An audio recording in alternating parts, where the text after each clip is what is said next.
Vitamin ಡ ಕೊರತೆಯ ಲಕ್ಷಣಗಳು: ಕಾಲು ಮತ್ತು ಹಿಂಭಾಗದ ನೋವು, ಕಾಲುಗಳ ಕೆಳಭಾಗ ಅಥವಾ ಹಿಂಭಾಗದಲ್ಲಿ ನೋವು ಕಾಣಿಸುತ್ತದೆ. ತಳವಾದ ಸ್ನಾಯುಗಳು, ಮೆಟ್ಟಿಲೇರಲು ಅಥವಾ ನಿಲ್ಲಲು ಕಷ್ಟವಾಗಬಹುದು.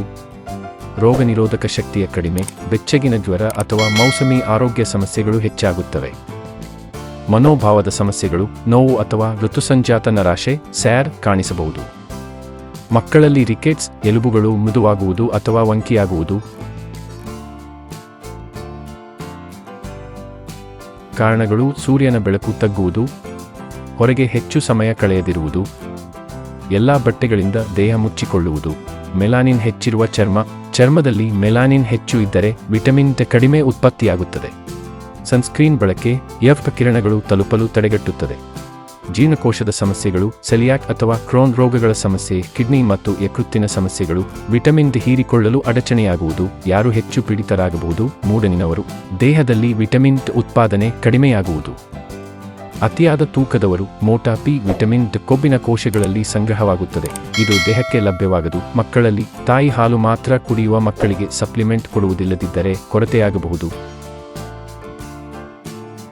ಪರೀಕ್ಷೆ ಡಯಾಗ್ನೋಸಿಸ್: ರಕ್ತ ಪರೀಕ್ಷೆ 25 ಹೈಡ್ರಾಕ್ಸಿ ವಿಟಮಿನ್ ಡಿ ಮಟ್ಟ ಕಡಿಮೆ, ಮಟ್ಟ 20 mgಕ್ಕಿಂತ ಕಡಿಮೆ ಇದ್ದರೆ ಸರಿಯಾದ ಮಟ್ಟ 20, 50 mg. ಚಿಕಿತ್ಸೆ ಟ್ರೀಟ್ಮೆಂಟ್ ಸಪ್ಲಿಮೆಂಟ್ಗಳು ಡಾಕ್ಟರ್ ಸಲಹೆಯ ಮೇರೆಗೆ ವಿಟಮಿನ್ ಡಿ 3 ಟ್ಯಾಬ್ಲೆಟ್ಗಳು. ಆಹಾರ: ಮಾಂಸಾಹಾರಿ, ಮೀನು, ಸಾಲ್ಮನ್, ಮ್ಯಾಕರೆಲ್, ಸಾರ್ಡೈನ್ಸ್, ಮೊಟ್ಟೆಯ ಸೊನ್ನೆ, ಯಕೃತ್ತು, ಕೊಡ್ಲಿವರ್ ತೈಲ. ಶಾಕಾಹಾರಿ: ಪೋಷಕಾಹಾರ, ಪಾಲು, ಹಣ್ಣು, ರಸ, ಸೋಯಾ, ಬಾಳೆಹಿಟ್ಟು, ಓಟ್ ಪಾಲು.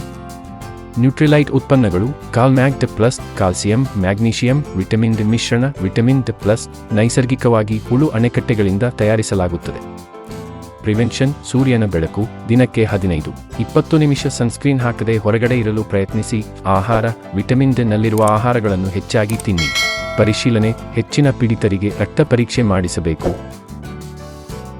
ವಿಟಮಿನ್ ಡಿ ಕೊರತೆಯ ಪರಿಣಾಮಗಳು: ಮಹಿಳೆ ಮತ್ತು ಪುರುಷರು. ಎಲುಬುಗಳು ಸಡಿಲವಾಗುವುದು, ಆಸ್ಟಿಯೋಪೊರೋಸಿಸ್, ಎಲುಬುಗಳು ಮುರಿಯುವುದು,